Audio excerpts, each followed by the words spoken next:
Para que Dios obre. Vamos a ir a la palabra del Señor en Deuteronomio capítulo 32, en el versículo 46 al 47.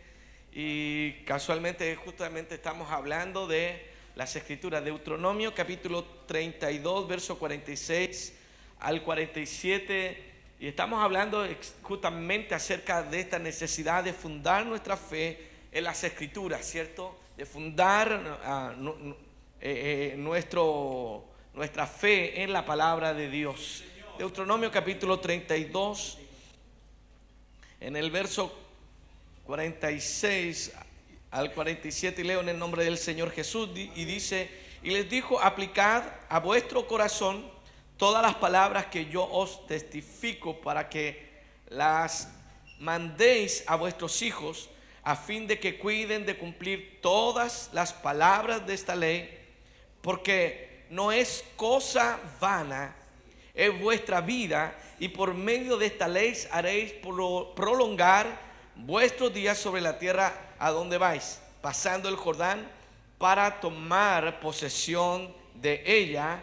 Amén y amén. Oramos al Señor. Señor, gracias por este tiempo que hemos tenido de oír, Señor, de esta obra, Señor, que a través del mundo está llevando, Señor, Biblia. Así que puede testificar, Dios mío, su palabra, como decía nuestro hermano Juan, que es viva y eficaz, Señor Jesucristo. Dios mío, y nosotros como creyentes, ayúdanos a amar, Señor, tu palabra, a vivir el evangelio, a creerlo, Señor, a disfrutarlo, a comerlo, Señor Jesucristo, a practicarlo, Señor, en esta hora. Háblanos en el nombre de Jesús. Amén y amén. Pueden tomar su asiento. La semana pasada estuvimos hablando acerca de la manera en que Dios nos ha hablado, las distintas maneras en que el Señor ha trabajado para revelarnos su palabra, para hablarnos acerca de sus planes, de sus propósitos y de su voluntad. Y hermanos, quiero introducir en esta hora esta enseñanza, y el título quiero hablar del canon de las escrituras. ¿Por qué creemos en estos libros y no en otras cosas? Porque nuestra fe se deposita en las escrituras y no, qué sé yo, en alguna otra clase de literatura. Amén. Cuando yo leo la Biblia, alguien dijo: siempre estoy con un lápiz leyendo libros, tachando cosas no me gustan, tomo apuntes de otra. Pero alguien dijo: cuando leo la Biblia, es mi corazón que tiene que ser transformado. No yo borrar la idea de la Biblia, porque la Biblia tiene una inspiración divina. Y queridos hermanos, de hecho el apóstol Pablo, hablando acerca del conocimiento de Dios, dice Pablo que nadie puede argumentar ignorancia acerca de la existencia de Dios, porque Dios se ha revelado al mundo. Y si usted tiene su Biblia, por favor, vaya conmigo en el libro de Romanos, en el capítulo 1, en el versículo 19. Le voy a sugerir, si vienen los viernes, traiga un apunte de tal manera que usted vaya creciendo en la gracia y el conocimiento del Señor. En Romanos capítulo 1, verso 19 al 21 dice: porque lo que de Dios se conoce le es manifiesto, pues Dios se lo manifestó. Entonces, vuelvo a la semana pasada, la enseñanza: lo que conocemos de Dios es porque Dios lo ha revelado. No ha sido el desarrollo del conocimiento del hombre, no ha sido el desarrollo o la teología construida a partir del hombre, ha sido a partir de la revelación que Dios ha hecho. Amén. Y Pablo dice que todo lo que conocemos de Dios es porque Dios se lo manifestó, porque las cosas invisibles de Él, su eterno poder, su deidad, se hacen claramente visibles desde la creación del mundo, siendo entendidas por medio de las cosas hechas, de modo, escuche, que no tienen excusa. Pues habiendo conocido a Dios, no le glorificaron como a Dios ni le dieron gracia, sino que se envanecieron en sus razonamientos, y su necio corazón fue entenebrecido. Mire, este pasaje, hermano, debería infundirnos temor con respecto al conocimiento de Dios. Nadie puede llegar delante de la presencia de Dios un día diciendo: yo no conocía al Señor, o yo no supe de la existencia de Dios. Dios está diciendo que lo invisible de Él se ha revelado por medio de la creación. Lo que doctrinal o teológicamente se llama la revelación general. Por eso, hermano, el humilde campesino que se levanta por la mañana y ve salir el sol, o el ilustrado hombre que estudia, ¿cierto?, el cosmos y están en esos telescopios, ni el campesino ni el hombre ilustrado puede negar la existencia de Dios, porque el Salmo 19 dice que los cielos cuentan la gloria de Dios y el firmamento anuncia la obra de sus manos. Entonces, querido hermano, si el hombre no puede un día pararse delante de Dios y decir, ¿sabe que yo no tenía la idea que existía? Pablo dice que no tienen excusa. ¿Cuánto más aquella gente que Dios se ha revelado?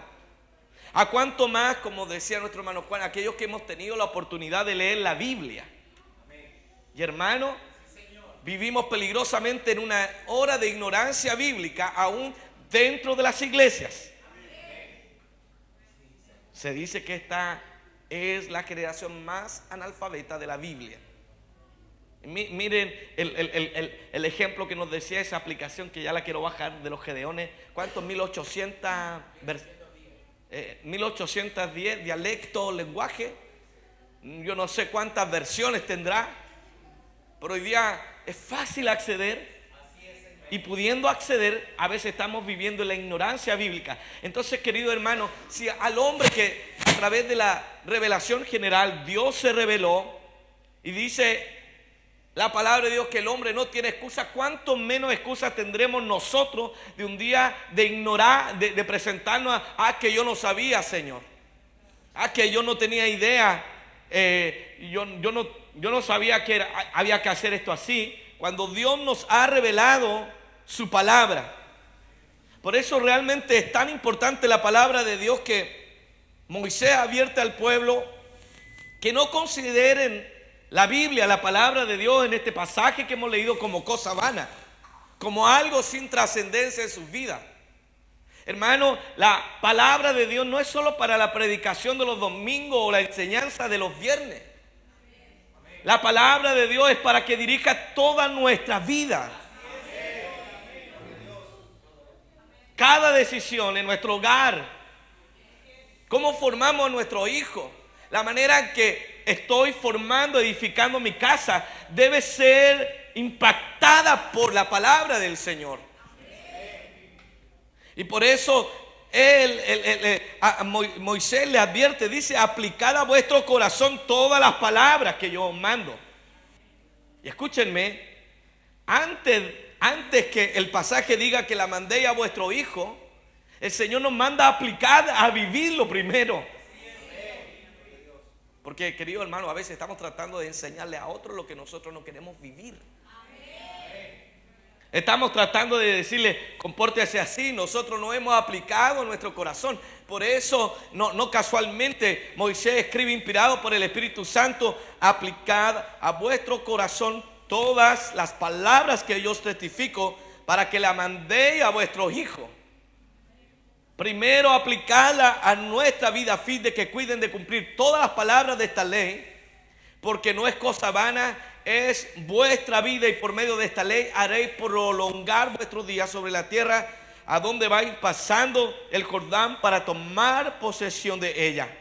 Este mismo pasaje, pero en la versión internacional, dice: mediten bien en todo lo que les he declarado solemnemente este día, y díganle a sus hijos que obedezcan fielmente todas las palabras de esta ley, porque no son palabras vanas para ustedes, sino que de ellas depende su vida. Hermano, ¿cuántas veces llegamos a la iglesia, escuchamos la palabra de Dios, la leemos y parece que la tomamos como una cosa vana, la olvidamos? ¿Cuántos se acuerdan de la predicación del domingo? Llega el lunes y ¿qué predicó el pastor? Oh, estuvo bonito el culto, pero ¿qué predicaron? Uy, no sé, pero estuvo lindo. Querido hermano, muchas veces sin darnos cuenta estamos tomando la palabra de Dios vanamente, porque no está aplicando, no está trayendo vida. Y como Jesús mismo dijo, mis palabras son espíritu y son vida. Entonces, dada la importancia que las escrituras tienen, somos llamados, queridos hermanos, a obedecerlas. Y es tanto que Moisés, inspirado por el Espíritu Santo, llama al pueblo: no añadan palabras, no quiten palabras a esta.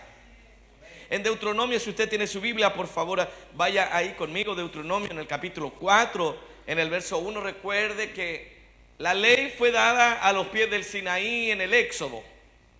Pero en Deuteronomio han pasado casi 40 años por el desierto. Moisés está a punto de despedirse y él vuelve a repetir las palabras de la ley. Deuteronomio es la repetición. Hace un resumen de lo que han vivido y vuelve a exhortarle al pueblo que no se olviden de la ley del Señor. Y él les dice: ahora, israelitas, escuchen los preceptos y las normas que les enseñé para que los pongan en práctica. Así vivirán y podrán entrar en la tierra que el Señor, el Dios de sus antepasados, les da en posesión. No añadan, no quiten palabra alguna. A esto yo les ordeno, más bien cumplan los mandamientos del Señor. Amén. Por lo que, como cristianos de estos días, queridos hermanos, tenemos una urgente necesidad de saber a qué llamamos palabra de Dios, a qué consideramos como palabra inspirada de Dios, porque el ataque más fuerte de Satanás, el diablo, es contra las escrituras. Hermano, es contra la palabra de Dios, pero eso no de ahora, es de siempre. Es desde el huerto del Edén, desde Génesis capítulo 3, cuando la serpiente le dice a la mujer: con que Dios os ha dicho. Y hermanos, sin darnos cuenta, hasta estos días el diablo sigue cuestionando las escrituras. Hermano, yo sé que los tiempos cambian, pero la Biblia dice que el cielo pasará, la tierra pasará, pero no la palabra eterna del Señor. Y por eso, una vez más, quiero recalcar en esta introducción que estoy haciendo, hacer notar la importancia que debe tener la Biblia para nosotros. Jóvenes, señoritas, hermanos, padres, la Biblia debe ser algo trascendente en nuestra vida. No puede ser ignorada. Para nuestro concepto hoy en día, la Biblia es muy vieja y difícil de entender. Claro, hay una brecha desde que se escribió, una cultura distinta, un lenguaje distinto, pero es nuestro deber escudriñar las escrituras. Es nuestro deber indagar qué es la voluntad de Dios revelada en la Biblia. Queridos hermanos, estamos esperando que venga un ángel a hablarnos cuando Dios ya nos ha hablado por medio de la Biblia. Amén. Estamos tratando de esperar que alguien nos dé una palabra profética. Hermano, tenemos la palabra profética más segura. Estamos esperando que el Señor haga algo. Hermano, tú quieres que Dios te hable, lee la Biblia, anda la Biblia. Y sabe que yo siento hoy día una gran carga respecto de esto. Porque, hermano, cada vez que el pueblo se desvió, el pueblo de Israel, fue por causa que dejó a un lado las escrituras. Hermano, le voy a decir algo que parece como tan contradictorio y absurdo, que en el Antiguo Testamento la palabra de Dios estuvo perdida en el templo. En la época de Josías, un sacerdote que lo instruyó, encontró ahí y instruyó a Josías, y hubo un avivamiento. Pero su abuelo y su padre hicieron lo malo, dejaron al lado la escritura y vino mal sobre el pueblo de Dios. Cada vez que el pueblo olvidó la escritura, siempre se produjo un desvío del pueblo, un extravío de la gente. Y hermanos, ¿cuántas iglesias han desaparecido en nuestros días? Yo no busqué una estadística, pero no sé cuántas iglesias diariamente en el mundo cierran. Se cancelan, ministerios terminan. ¿Cuántas iglesias han perdido su identidad cristiana? Aunque usted no lo crea, hay iglesias que promueven la identidad de género.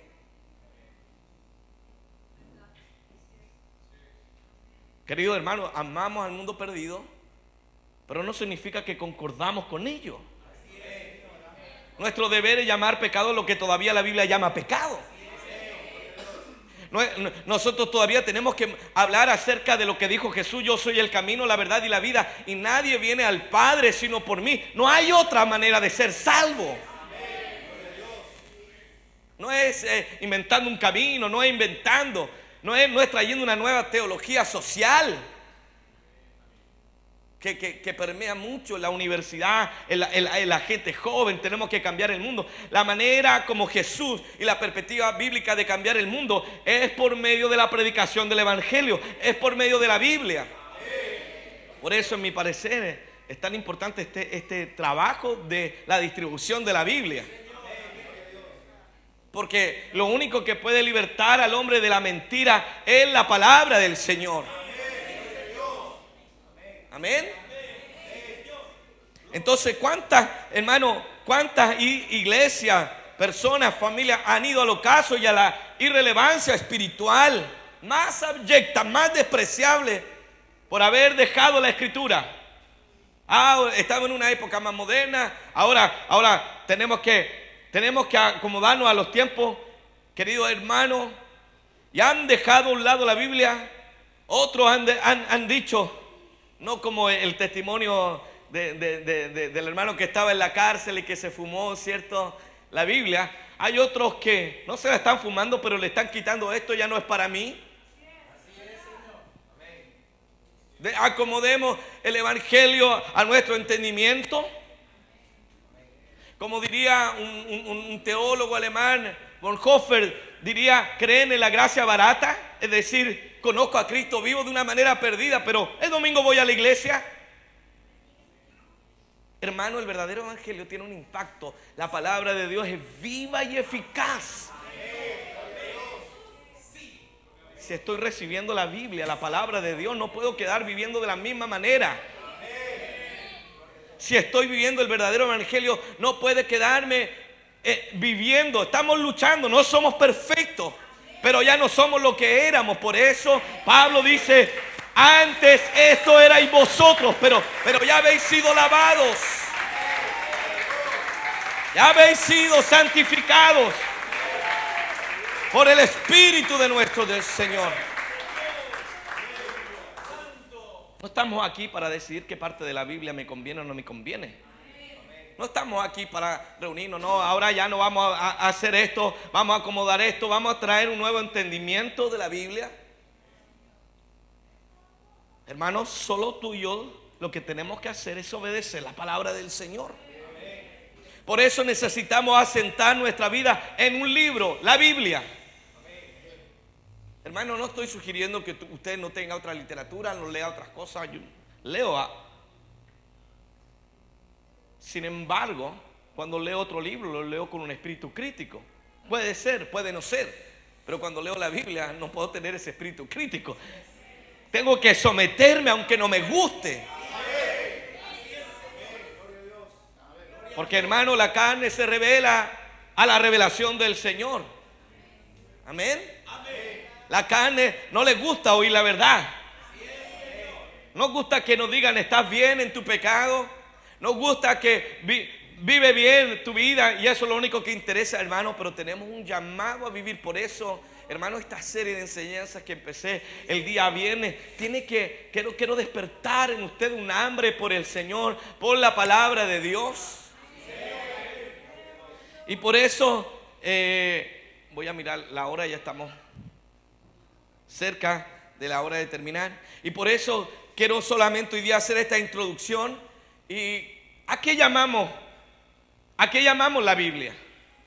¿Qué libros? ¿Por qué creemos en estos libros y no en otros libros? ¿Por qué no asentamos la verdad del Evangelio y nuestra fe en otra clase de libros y lo asentamos en este 66 libros que creemos que son la palabra inspirada por el Señor? Hermano, y ahí se utiliza una palabra que es el canon de la Biblia. La palabra canon viene de una raíz que significa caña. En hebreo es gané y en griego canón. Y la caña originalmente se utilizó para medir y eventualmente llegó a tener un significado de norma. Orígenes utilizó la palabra canon para expresar lo que llamamos regla de fe. La norma por la cual hemos de medir y evaluar nuestra vida. Por eso nuestra comparación no es como lo hace el mundo. Hermano, la verdad bíblica debe permear cada área de nuestra vida. No, usted no tiene la libertad, si eres siervo de Cristo, de decir, esta es mi vida secular y esta es mi vida espiritual. Hermano, la vida es solo una. Y la fe no solo la debo vivir en la iglesia, la fe la debo vivir en el trabajo, en mi ética. No, como aquí no es la cosa del Señor, las cosas, hermano, el corazón no está dividido de esa manera. La Biblia no hace una distinción entre uno y lo otro. Tú lees la carta del Nuevo Testamento y llama a los que son esclavos a dar honor a sus amos y a obedecerle. ¿Y sabes cuál es la norma que dice? Como al Señor. Amén. Llama a los hijos a obedecer a los padres, porque de esta manera honramos al Señor. Por lo tanto, querido hermano, cada área de nuestra vida debe estar afectada, debe ser la norma de fe, debe llegar a significar para nosotros la manera en que yo mido mi vida. Hermano, si usted está midiendo su vida comparándola con otro líder, no es la medida como yo debo medir mi espiritualidad.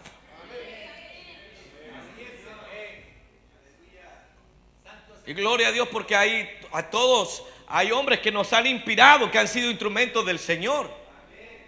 Pero la medida como debo llegar a crecer es a la estatura de Cristo. Ah, no, si es el líder y yo no soy nada, entonces voy bien, porque si yo lo veo que no está tan bien como yo. Y hermano, nosotros tendemos a buscar estándares más bajos para excusar nuestros pecados, para excusar aquellas áreas que no queremos ser transformados, que el Señor nos desafía por medio de la predicación del Evangelio. Y queremos compararnos con estándares menores. Pero hermano, la única regla donde yo debo ser comparado es la verdad bíblica, es la revelación de las Escrituras. No es, ay, este es mi criterio.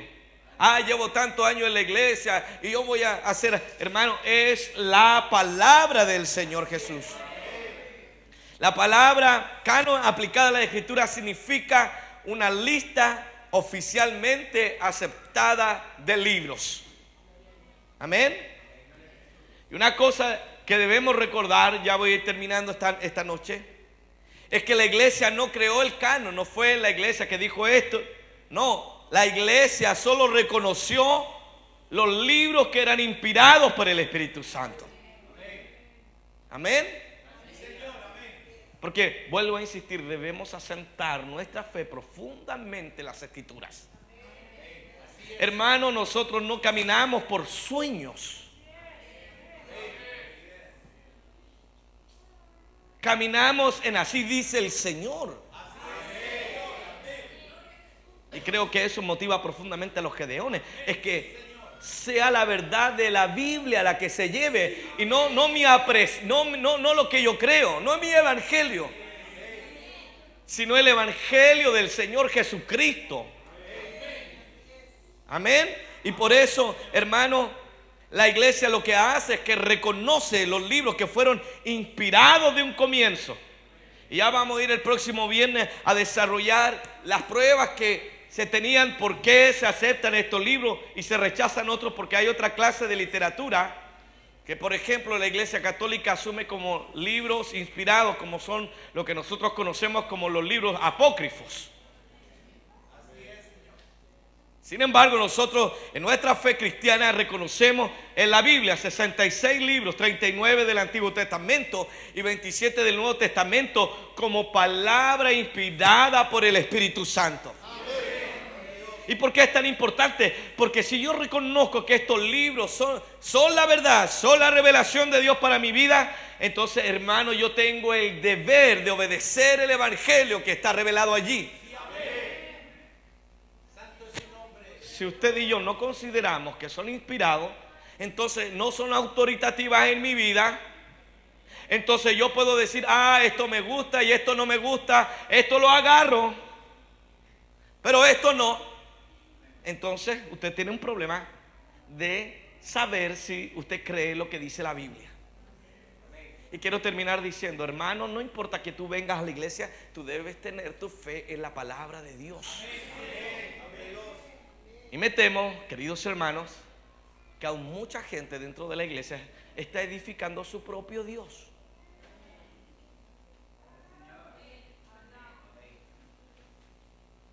Estaba, y creo que lo he contado, estaba en un estudio bíblico con puros muchachos profesionales.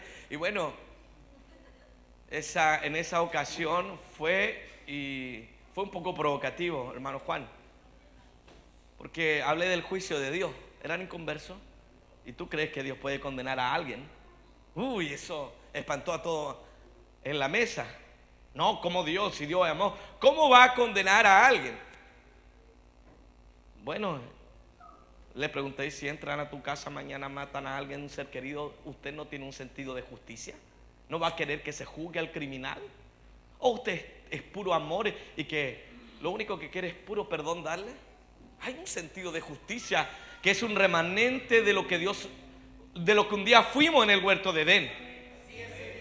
Por eso, hermano, como fuimos creados a imagen y semejanza de Dios, y ahora estamos en una condición caída, pero queda un remanente de ese hombre que un día fue creado. Si hay una de las cosas que despierta la ira en todos nosotros es cuando hay un acto de injusticia. Pasa algo y usted, pero ¿cómo es posible? Usted trabajó y el jefe a final de mes le corta la cola, no le paga la hora extra, el bono que le prometió. Usted no, ay, qué bendición, no, usted no queda así. Hay un sentido de justicia. Hay un crimen hoy día en nuestra sociedad como está viviéndose, y uno se siente indignado. Sobre todo como cristianos nos sentimos indignados frente al mal como avanza las tinieblas. Y ese sentido de injusticia viene de ese remanente con el que Dios nos hizo. Y hermano, cuando hablé con estos muchachos decían, Dios no puede hacer esto, Dios no puede hacer esto, Dios no. Ok, le dije, le respeto, pero tomen su Biblia, vayan a este pasaje, y Dios es amor, pero fuego consumidor. Vayan a este pasaje, Dios es misericordioso, es tardo para la ira y grande en misericordia, pero se manifiesta la ira de Dios. Romanos capítulo 1 dice que la ira de Dios se manifiesta sobre los hombres. Y cuando terminamos el estudio bíblico, bueno, solo los desafío. Ustedes son los que están creando su divinidad. Hay una diferencia entre su Dios y mi Dios, le dije. Mi Dios es el Dios de la Biblia. No soy yo que le está diciendo a Dios qué atributos tiene. Solo estoy reconociendo los que son los atributos de Dios. Sin embargo, lo que ustedes tienen es un ídolo, porque ustedes le están dando atributos. Hermano, podemos estar en la iglesia y nosotros diciéndole a Dios cómo es, y no aprendiendo de Él cómo Él es.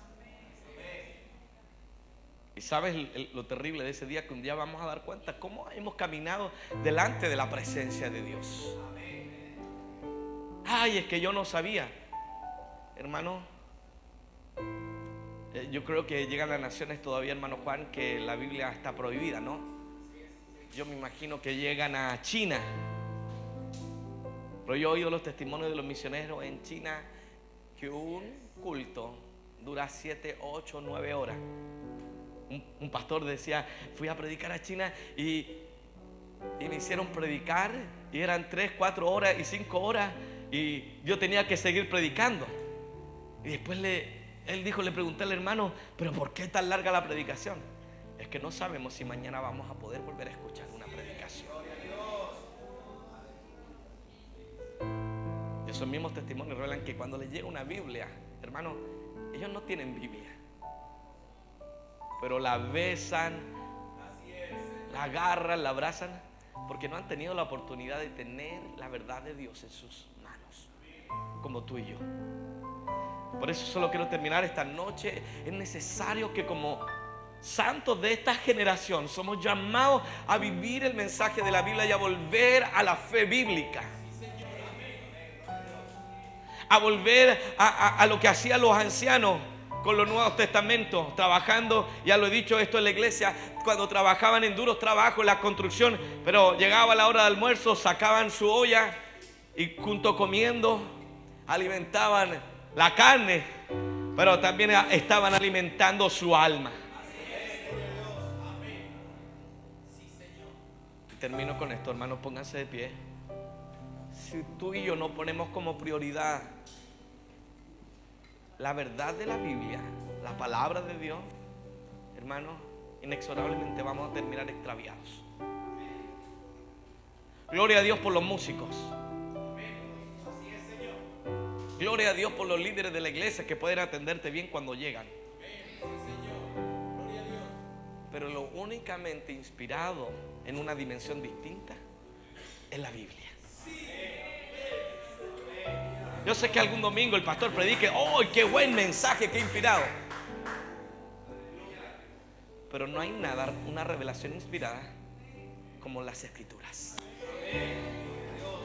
¿Cuántos quieren volver a la palabra del Señor? Yo quiero abrir este altar. ¿Por qué no vienes a este altar y le dices, Señor, yo necesito, Dios mío, volver a amar mi corazón a la verdad de tu palabra, Señor? Yo necesito, Dios mío, más de ella, Señor. Tal vez, Señor Jesucristo, de alguna manera he estado viviendo mi fe, Señor, de una manera descuidada, una lectura de la Biblia tan casual, Señor, que tu palabra, Señor, casi es una alternativa, como tal vez uno de los tantos libros que, Señor, tengo, que llegan a mis oídos, Señor. Pero en esta noche, Señor, abre nuestro corazón para tener hambre de tu palabra, Señor, para tener un deseo, Señor, de buscar en las Escrituras tu voluntad, Señor, para que cada momento, Señor, podamos nosotros vivir de acuerdo a la revelación de tu palabra, Señor. Ayúdanos en este momento, Señor.